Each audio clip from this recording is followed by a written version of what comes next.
Tubers, two bats, and of course my colorful collection of crazy people. Yesterday I had the opportunity and the privilege to meet up and do an interview with my new friend Dan. And Dan has a very popular YouTube channel called Vagabond Awake.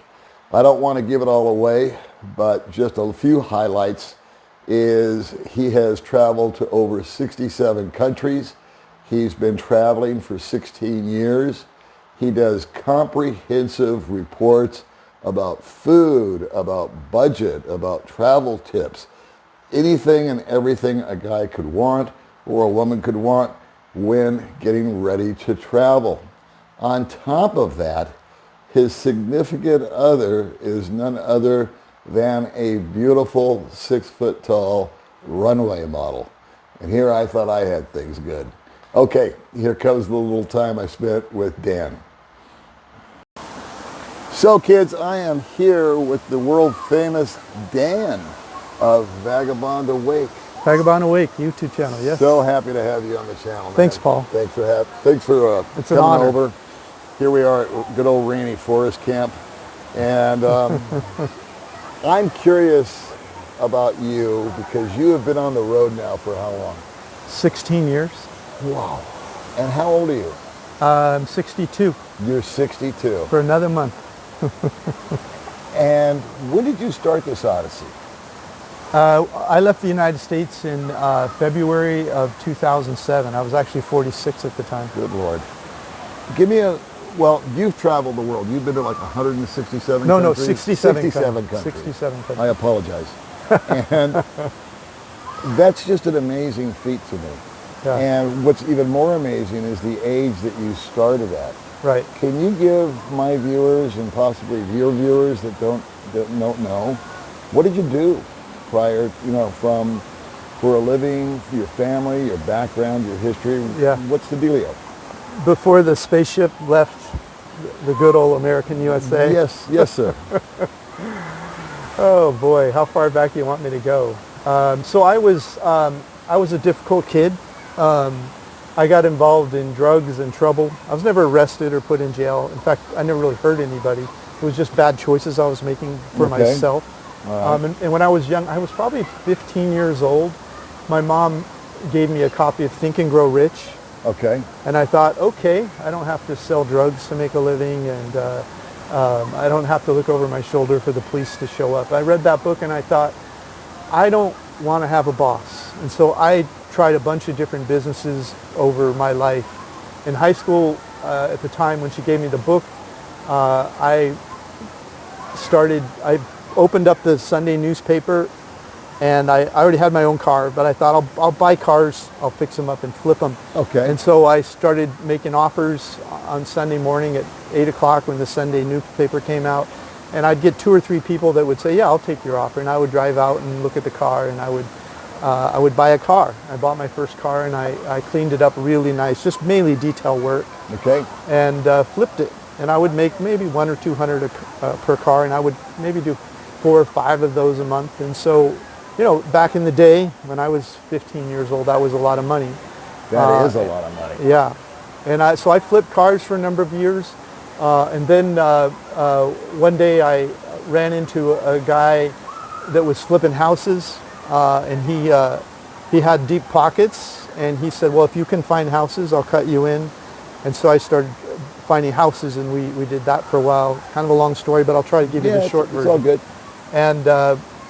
And about 3 years after that, after buying a number of properties and then losing them all in the 1981 crash, you might remember. Yes.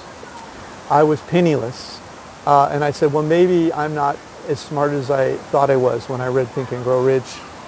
Maybe life's going to be a little tougher than I thought. And I said, okay, I'll keep trying to do businesses, but if I don't make it by 30, at the time I was probably maybe 22, 21. I thought if I'm not made it by 30, and I said that if I don't have a net worth of $1 million by the time I hit 30 years old, I'll go to college. I had the same goal. Yeah? Yeah, when I was in my 20s. Right on. I wanted to have $1 million by the Right time on. I was 30. Yeah. Yeah. I had $30 When you set the goal? when I was 40. Oh my gosh. But anyway, Yeah. not about me. And so me, it was negative. When I made this decision and said I'll go to school if I don't hit it by 30. And then what happened? When I hit 30, I didn't even have close to that much. Right. I think not even close. Right. And so I thought I made a promise to myself I would go to school. So I went to college, part-time, reluctantly. It was only because I made a promise to myself. And I graduated, and I got a job offer. And I thought, I don't want to have a job. No. What the hell, right? Right. I'd lived my whole life, one little small business after another, paying my bills, slowly doing a little better, but I wasn't anywhere near nirvana. And I thought, well, I'll just take this job, and I'll at least learn how to do at least one job. Sure. So if the world ends, I can say, look, I did one job once, here it is, I could do this job. And so I tried it, and I lasted about a year. And before I was going, oh, I can't do this. Now, I had a great boss, loved my boss, but I just wasn't meant to be in the corporate world. You know what I mean? And was it the lack of freedom? Was it the lack of decisions? Was it the rules? Was it the desk? Was it the coworkers? I think it was because I'd been in the Wild West all those years where, I had to hunt to eat. And suddenly I was in this place where there were regulations and things, and you had to sit at I had all these things I had to do. Yeah. And I was a wild animal that was trying to live in the normal world. Yeah, you weren't going to be caged. I wasn't. And that book really is genesis of this. Yes. At the age of 15. Yes. That sunk in. It made a huge impression on me. Here I am talking about it at 62 years old. That's amazing. And so it was a transformation because my mom realized that I was at the time 15, 16 years old selling drugs, and my mom thought, you're going to go to jail if you do this till you're 18, sure. Right? And so it got me on an uncommon path, but at least one I wasn't going to go to jail for. Got it. And so I went to college. I did that job for a while, but my mind was always thinking, what can I do? Can I do this? I was always looking around, what's my next deal going to be? I can't do this, I can't do this the rest of my life. And so, but I was sitting in that corporate job, and I learned a lot of interesting things that were valuable in the marketplace, but I just wasn't into it. But I had this dream that once I hit some age, I would retire and travel the world. Okay. And I wanted to do it early. Okay. 50, 55. But at 46 years old, I was sitting at that desk, and the phone rang, and someone said, hey, you're doing kind of a unique job in the marketplace, and we want to outsource that job. And so I ended up moving overseas and teaching a team of people. And I lasted in that job about 2.5, almost 3 years. And I quit the job because I wanted to travel. But I said to the boss, because of another book I read called The 4-Hour Work Week by a man named Tim Ferriss, that said you can have an online business. You can have a web page, it'll pay for your life. You can travel around the world, and that's what he does. He's famous for that.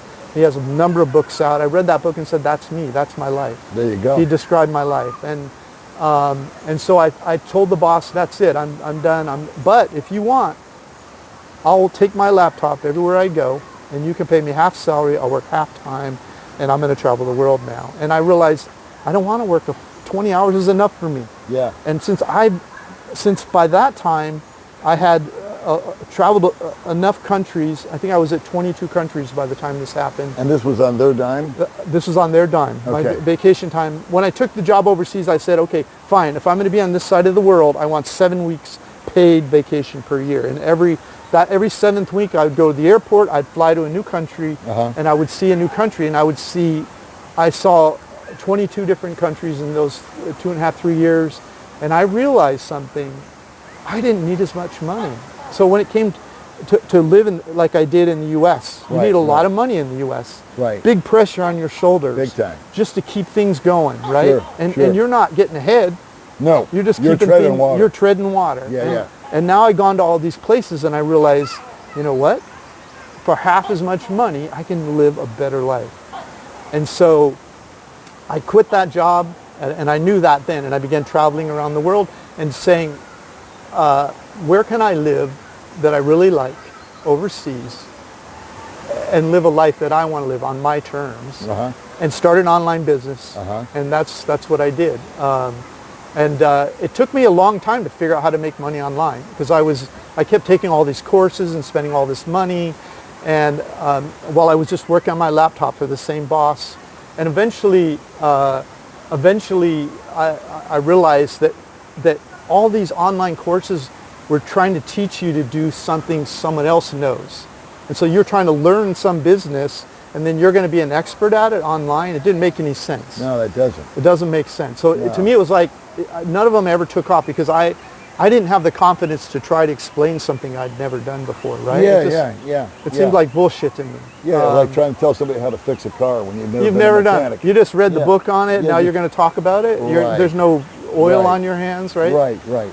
But one day it occurred to me, I heard about this concept called a membership. And I thought, and that they said that you teach something that you know, like, I don't know, whether you like muscle cars or wine tasting, or for me it was traveling the world and seeing what it costs to live in different places, because I was thinking one day I'll retire. And I thought, I'll just start a membership about that. And so I started writing reports about retiring overseas, what rent is, what groceries are, what transportations are, what utilities are. But that's all you can really say about the cost of living. You don't know what they're going to spend on clothes. No. You don't know what their health care is going to be. You don't know what, do they want to buy a car, or are they going to ride public transportation? Right. Do they want to live in a city, or there's all this information that you don't know about that person who's going to read your report. So my reports are just like the basic things that it costs to live somewhere, not rolling, but thinking like a retiree. I want rent $300 a month. Maybe I'll go $4. If I have to, I'll go $5. But I'm not going to go pay $1,000 just to be in some cool spot and look like big man on the street. So it's very minimal costs. And so I don't know. I probably have 19 different countries, and I don't know how many. Maybe 100 different cities that we've lived in along the way. And it's a membership. People can join it. And then the YouTube channel. People will watch my channel. They see on the ground where we eat, where we live, what we do for fun, what tours we go on. And so people can get, while they're sitting on their couch, they can get a feeling of what that city's really like, because they're watching Chung, my girlfriend Chung, who I met in Malaysia in 2016. Her and I travel the world together. And they see what we do. And the membership and the YouTube channel, they pay more than what it costs us to travel. But you asked a different question. You asked, so during all of that, business-wise, while I was in the U.S., I did everything everyone else does. Bought a house, bought cars, got married. I had a wife with 2 kids, never had any of my own, but still love the kids, still in contact with them, still visit them, and go back to the U.S. every year or every other year, and visit family and friends and stuff. And so kind of normal until I flew the coop, and now I'm different. And that all started when I finally got I left the USA in 2007, but my channel really went live around 2018. I had it kind of goofed around with it a little bit more all the way back to 2016, but since about 2019, it's been paying for our travels. So that's kind of my story and why my channel's grown. And so what you did was you took what was your true passion. And you were able to speak as an authority. Yes. And you were able to speak with confidence. Yes. And you could back up your BS with a spreadsheet. And well said. This, that, and the other. Yeah. And that was information that was definitely valuable. I would, that's exactly what I did prior to me retiring. Exactly. And this is not about me, but I think anybody that's going to retire and they say, oh, I'm going to leave the country. I'm not going to go down to, I'm not going to go across the bridge. I'm going to go across the world. And they're going to like, well, top 10 places to retire. How much to retire? Exactly. This is what I've got per month. Where can I live? And a lot of your videos have to do with budget. But you're a guy that actually gets out there and rents the place. Shows what you get for your rent. How you got there, how much it costs to eat, where you can go, whether you like it. Have you been to places that you just got off the plane and said, oh no? Has that ever happened to you? We have, and that's a hard thing to do because in those places that you don't like, you'll often meet people that are in love with the place, because we're not all the same. Some people like cities, some like beaches, some want to live in the highlands where it's cool. And then there's also like social countries have a different character to them, different mannerisms, history.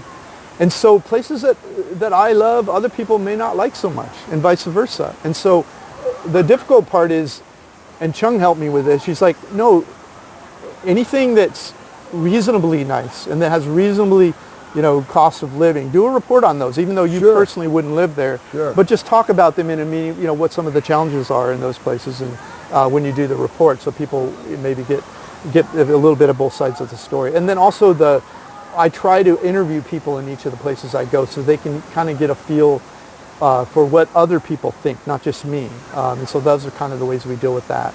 And then once a year I put out this, top 15 places in the entire world, which is really about what I like. So you have both views. Do you ever have any problems with the logistics of travel, such as airports, visas, all that kind of stuff? And do you address those topics in your channel? Yeah, actually, that's a very great question, because ever since I started to get subscribers, and I grew very slow. I mean, it took forever for me to get people watching the channel. Me too. But but along the way, people would see the video and they'd say, yeah, but I have a question about, what about this? Or would you feel safe? And what about banking? And what about, how did you find the place you're renting? And do they have this kind of fruit or vegetable? And what about your medicine? How do you get your... So my audience over the years has made me think of things that I normally wouldn't research because they weren't really that important to me. Right. And I would look into those and I would write reports. And so only about, I don't really know, maybe half my reports are about places. Okay. And the other half are like planning, like how do you find a flight? How do you find an apartment? Where do you open a bank account in a country, or do you just keep your U.S. bank account? And how do you make sure that when you first get to a country and you don't really know it, that you don't get mugged? Or where do you put your credit cards when you leave the hotel? Like all these things people ask, and you go, you know what? I've been doing stuff and not really thinking about it. And when they ask a question, it makes me realize, wow, people have a lot of questions. And so I have all these other reports, and then after I wrote a bunch of those, I have planning reports, comparing country reports, slow traveling like we do. We travel around the world, and all these different reports I've done over time. Eventually, someone sent me an email and they said, you have so many reports, I don't even know which one to read first, or what order to read them in, or it's just it's overwhelming, right? And I thought, you know what, they're right. And so what I did is I created this thing called the Retire Overseas course, and I broke it into time. And I said, well, when you're sitting in your couch at home, here's the things you care about and wonder about, and then next you research what countries you might be interested in, what they cost, and what's the medicine, the health care, blah, blah, and visa. And then eventually you're like, okay, I'm going to go look at some of these countries and do what I call exploratory visits. That's the next phase. And so you have these phases you go through, and then it's, okay, I want to move to the Philippines.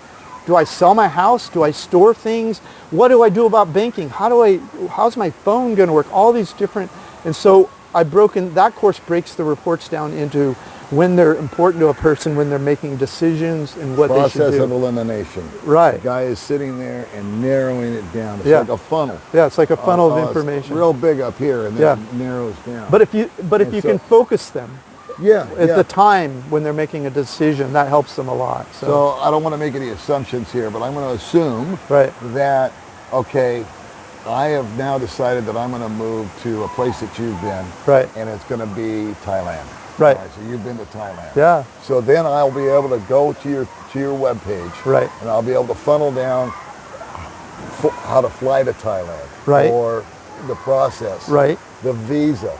Right. What's the qualifications? How long can I stay? Yeah.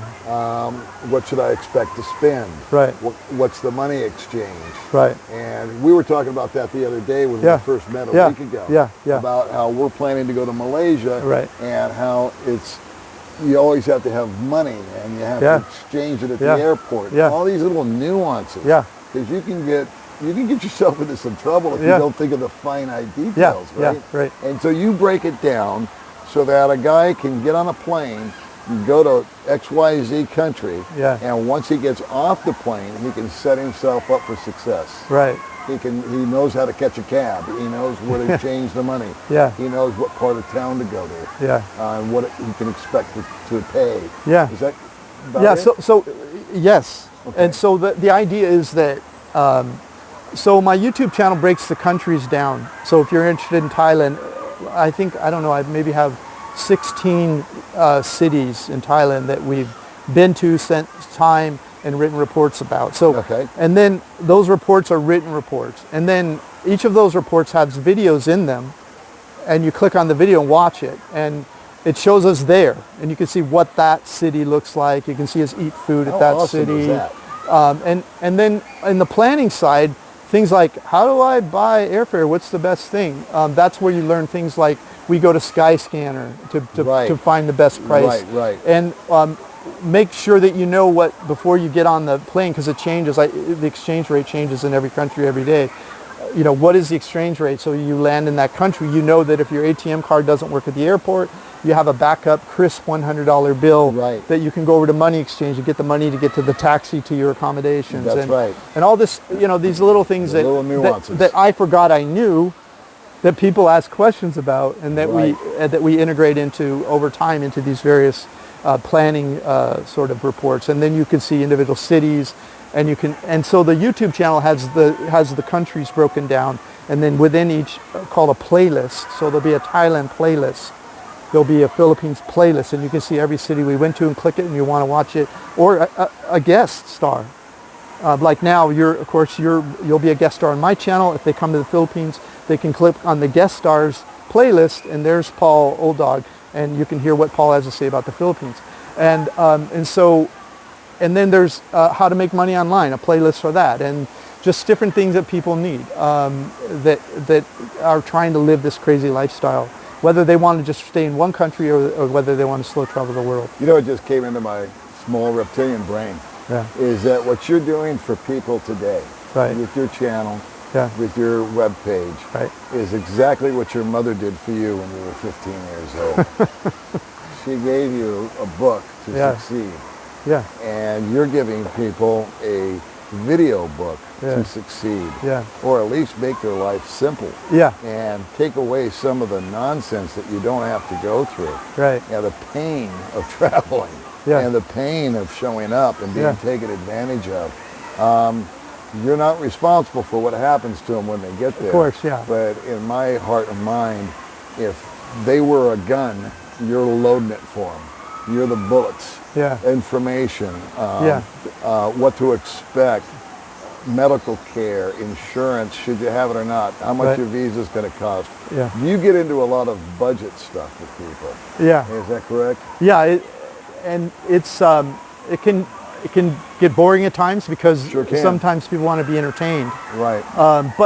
But it's, you know, when you're drilling down in this kind of stuff, you just have to take the time and learn it. And that's what the Retire Overseas course does. It kind of goes through the stuff, shows you where it is, and then kind of talks about the issues.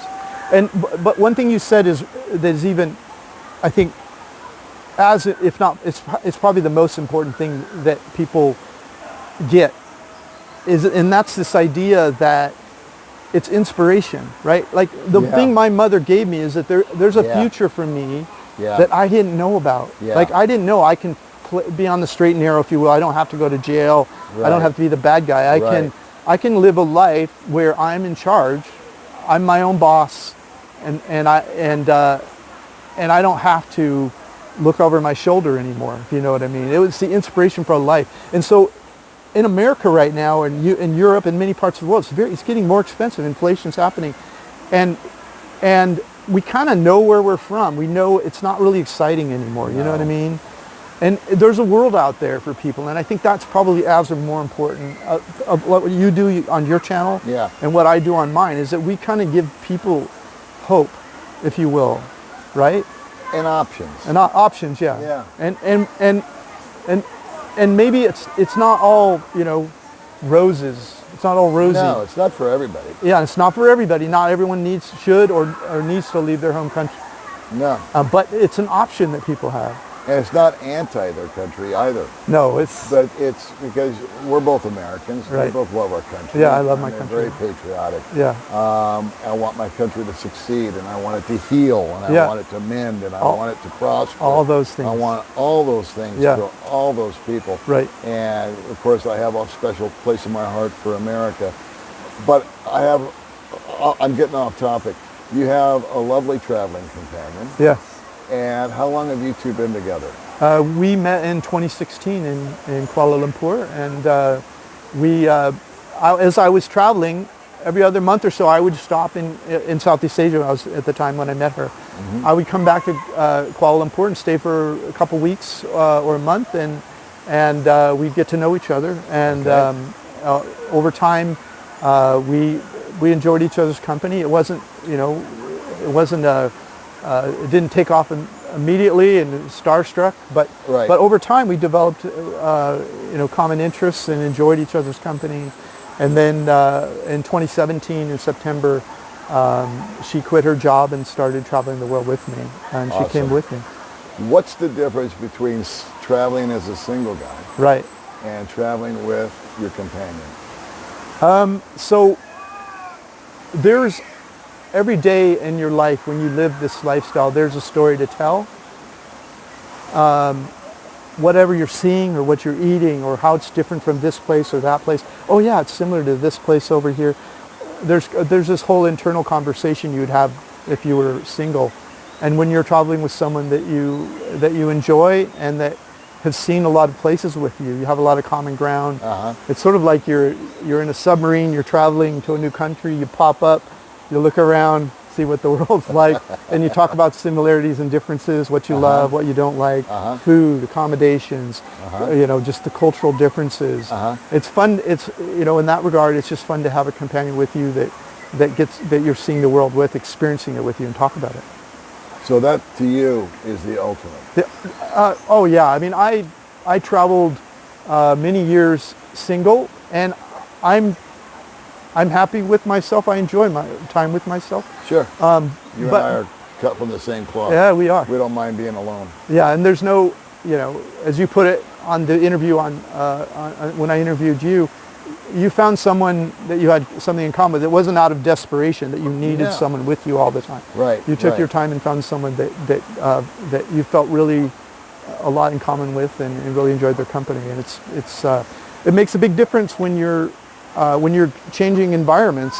We don't change all the time, but we see 6 to 8 countries per year, and we see a few cities in each country as we go, and it's fun to have someone there. And Chung is great at planning. I'm often making videos about the past and recapturing all the information that's useful to people about each place.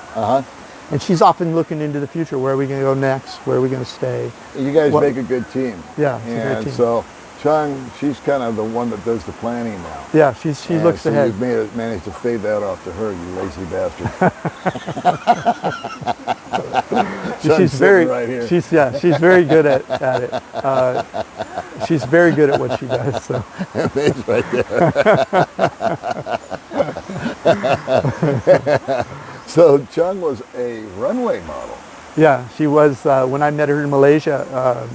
She's very tall, as you've seen in my videos, and she's beautiful, and she's thin, just like the designers all love. And she has a lot of confidence when she walks, and so she made a great.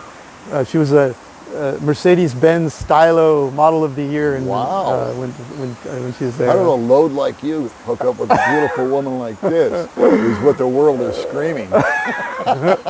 And they do. I can They only do. imagine. And I think it's part of the charm of this lifestyle. Just as you've landed a beautiful, charming woman, Paul. I think it's part of the romance of people thinking of traveling the world.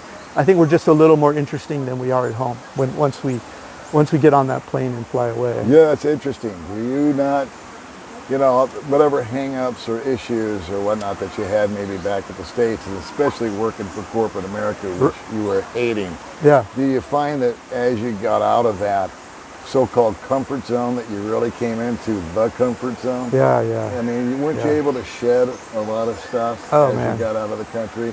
Yeah. And old ways and habits and norms and thoughts Oh, and man. emotions. And did you turn into a different guy? Or Yeah. did you? I've always said I never changed. I always said that I became the real me. Yeah.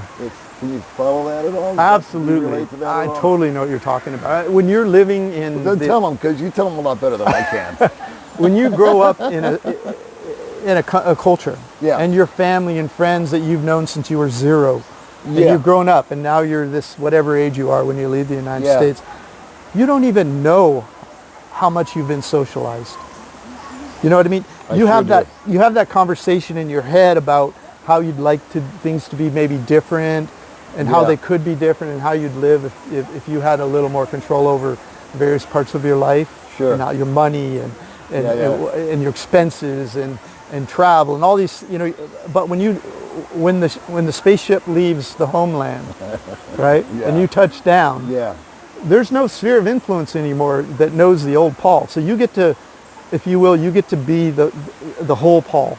Yeah. And it may take a while for you to realize that how much you've been socialized, and which parts of you, your values that you really love, and your belief systems. But other parts of you are kind of constrained, and if you will, you let go a little bit. Pressure's off your back about Yes, it money. is. Yeah. And you make choice. I don't want to sit here all day. I don't want to do Right. anything today. And you can make choices that are more consistent with your true self once you leave the mothership. In my mind, with all the television and all of the brainwashing Yes. that we've been through Yeah. about taking pills and eating cereal first thing in the morning, all this stuff is so wrong. It's just awful information Yeah. that they've been selling us. And since the new day cars we were every born. third year. And you got to buy this And car. you need a and- vacation home. And you need this and you need that. And you just get smothered in Yeah. all this What kind of commercialized shoes do you stuff. have on? Those are, I don't Right. recognize those. What And brand you're is that? conditioned to think that the highlight of your life is the Friday night football game. Yeah. Yeah. And that this show on TV is number one. So, Yeah. boy, if you're not home for Seinfeld, you're really missing out. That's right. And now a lot of guys that I know don't even own a TV. Yeah, They yeah. don't even care about a TV. No. And I think it's an opportunity to stop being brainwashed Yeah. and commercialized and inundated, and just sort of like see things for what it really is. Yeah. And discover your own self. Yeah. Not be told how to be, Right. but just be what you can be.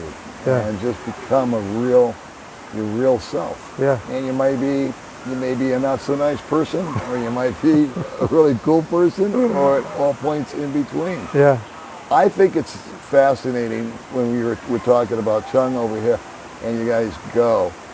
The first opportunity that I had to take my wife out of the country was Right. just recent. Yeah. And I must confess, and I want to see if this is true with you also, but I had more fun watching her experience Oh, yeah. another country. Right. This is a woman that when she was once asked, hey, have you ever been out of the country? Yeah. And her reply was, yeah, I've been to Manila. Because she was a little province girl. Yeah, yeah. And she didn't really understand all this international stuff. Yeah. So when we went to Thailand, Yeah. and I had a couple of buddies that were there, Yeah. all of us got a kick out of watching her. Yeah. Yeah. Because she was just the food and the sights and the sounds Yeah. and the freedom Yeah. and the lack of gossip and Yeah. the fact that she could wear what she wanted to wear and Yeah. do what she wanted to do and be where she wanted to be, and there's no judgment. Maybe there was, but she didn't see it, Right. or feel it, or it didn't Yeah. get intoned in it. Yeah. Do you have the same experience with Yeah. your lovely lady here? Yes. Like I was talking about, being single is one thing, and then you go with your companion. Right. Is it not another set of eyes on it that maybe brings to your attention something you may not have seen? Absolutely. Every time we go somewhere, she has a different take on it than me. Isn't that interesting? Yeah, and we even share that in our videos. When we make lists of our favorite cities in each country, Yeah, yeah. and we do a video about that and a Yeah. report or whatever, her list isn't the same as mine, and we talk about it on the video about, well, why this, why, you know, she's more of a nature person. I'm a little bit more of a city person, but I like to go to nature and live in a city, not a big city, but, you know, where there's more conveniences and stuff. And so we rank, you know, our rankings aren't the same.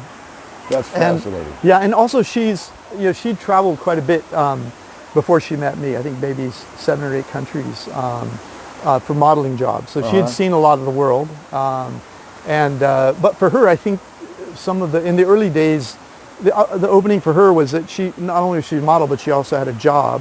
She had her community and her friends and everything.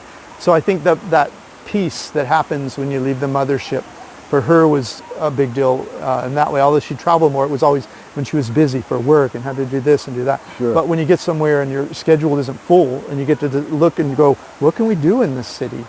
Where can we go? What can we do? What foods do I want to eat? Do we want to go on a boat trip, or do we want to go up to these lakes I read about in the mountains? So there's this whole discovery process that when you go to a new place that I think is where she shines the most. So it's like just really exploring the world. So when your motivation, when you first took off, was you were going to do it your way. Yeah. We've reviewed all that. Yeah. You met your lovely companion. Right. You started another chapter of it. Yeah. Where do you see yourself maybe 5 years from now? We talk about that all the time, and so there's a base set of countries where an American on, let's say or European, you know, not on the high end of a pension, but more on the mid to low, where they're going to be focused. And once we get reports up on all those, and that'll probably take another 2 or 3 years. We have Central America, South America, Southeast Asia, and we have a little bit of Western Europe. But once we've taken, if you will, where someone who's getting a check of, I don't know, 1,000 to 2,000 range, where there's the possibility at least of living there if they're not, you know, if they're really careful with their money. Once we've covered those, then we'll start to maybe move up the value chain a little bit. But we want to take care of those people first. And so we talk about, you know, next up we'll go to South America. I've been to many of these places, but it wasn't when I was writing reports. And so we'll pick up Brazil, Argentina, Chile. That'll probably start in February. And then hopefully the war in Ukraine will stop, because a lot of people love Turkey, which I've been to. But I'd love to go there. Yeah, Turkey's lovely. Bulgaria, Romania. Some of these countries, now they're cold in the winter, right? So maybe they're not right for everyone, but all the way up to Estonia. I love all those places because before World War II, they had all this gorgeous architecture, and it wasn't burned to the ground in World War II. Yeah.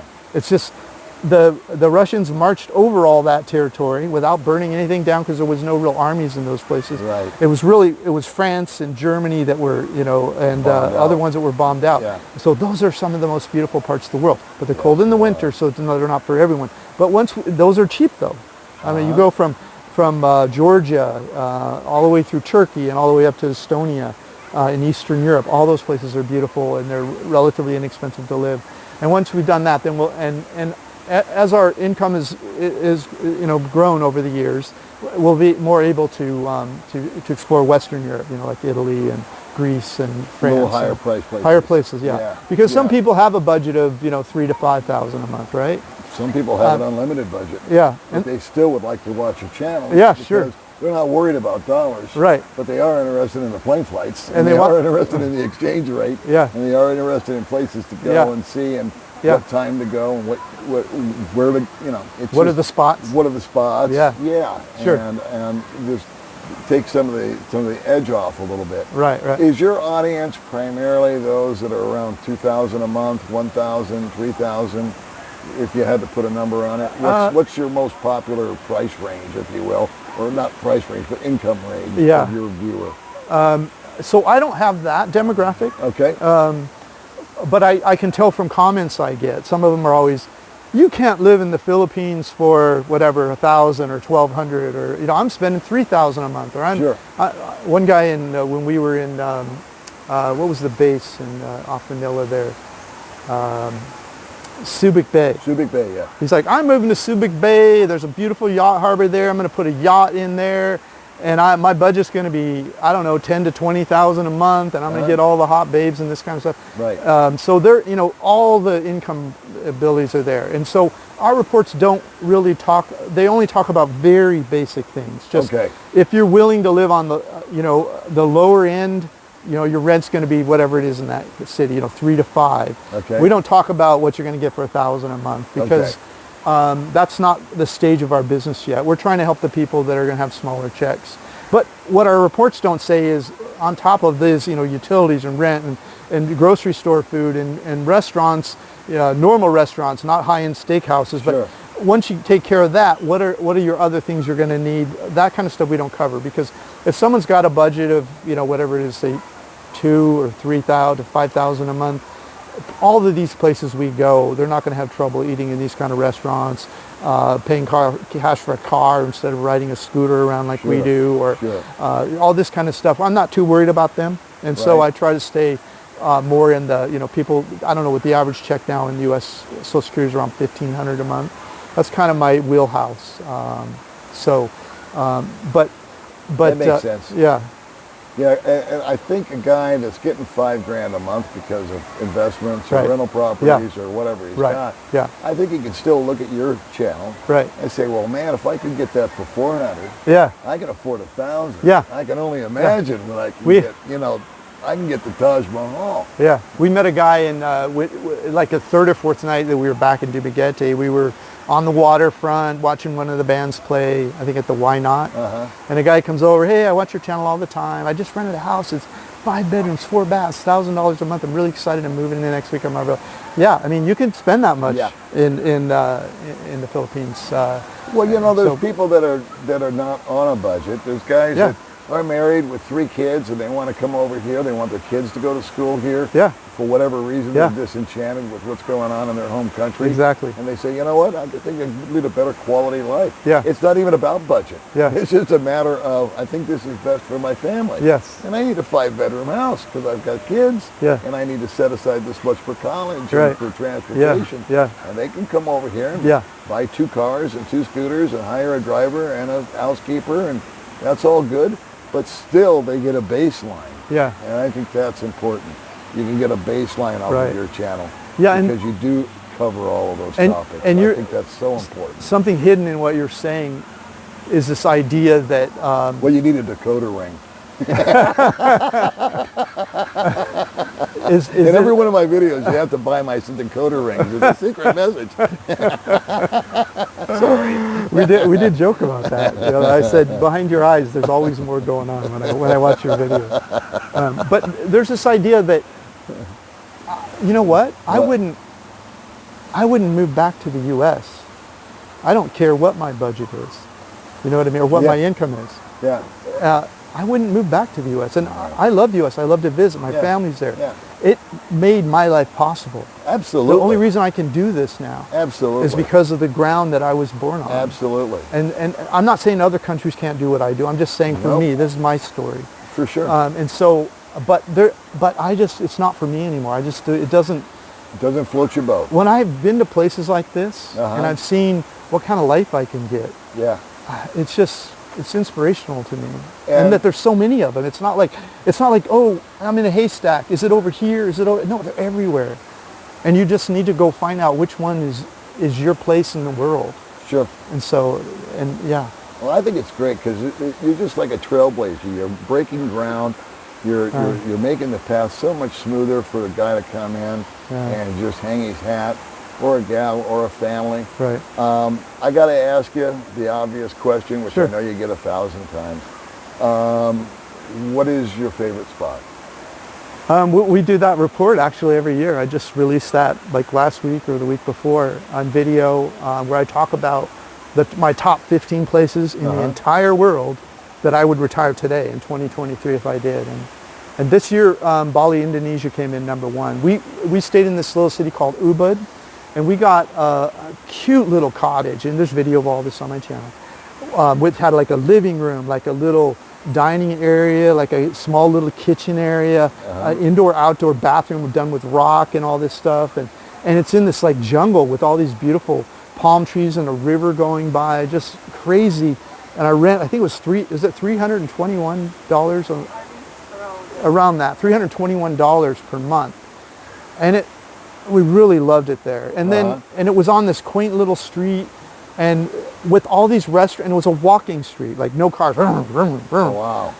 And we were eating these meals for like $1.50, $2, $3 in these local little restaurants that was just delicious, healthy food. And we just walked all around that town. We only rented a scooter like 1 or 2 days when we went down to the beaches, which are about 40 to 60 minutes away, depending on which beach you pick, which had, white sand beaches. It's Bali, Indonesia, So we just fell in love with this little city in the mountains, Ubud. But we walked everywhere. Other people, when they go there, there's too many cars, the traffic or this or that. Not everyone loves everywhere we go, but it was just a magical place. We were there for a month. We loved where we stayed, the restaurants we found. So that was number one. Was it hard for you to leave? Yeah, actually. Yeah. Which leads me to another question. When you do go to Nicaragua or the Philippines or Bali, is there a time frame that you guys generally try to stay? Do you try to stay for 30 days or more? Yeah. Or is there a window that you try to stay within in each place? Yeah, there's two windows. The first window is the visa. As Americans, we can roll into pretty much any country, few exceptions, what they call the BRIC countries, without getting a visa. We just roll in there, they stamp our passport, 187 countries, right? Right. And so that's the first thing. How many days do they give you, right? So it might be 30, 60, 90, could be a year, like in Georgia in Eastern Europe is a year they give you. Malaysia's 90 days, so that's the first thing you have to look at, is how long do you go? And then what do we want to see in that country? What places? So like when we go to Thailand, it changes, and it's changed a lot recently, but it was a month and then a month then it became 45 days, and then you could do an extension. So you have to decide what cities do I want to see in that country, and then you have to divide up the amount of time you get. So that's one thing, is how long is the visa. And the other thing is, because we buy one-way tickets, we don't buy round-trip tickets. We go here, we stay here as long as we want, we go to the country next door, stay as long as we want, subject only to visa. So we call that slow travel. You're not buying these tickets across the world, right? You're taking local buses, and you're taking vans and maybe tuk-tuks or whatever to move from within a city, and then from city to city, often it's a bus or a train. That's how you keep your expenses down. And so if we're in a place and we really like it, then we just say, hey, let's stay another couple weeks, or let's stay another month.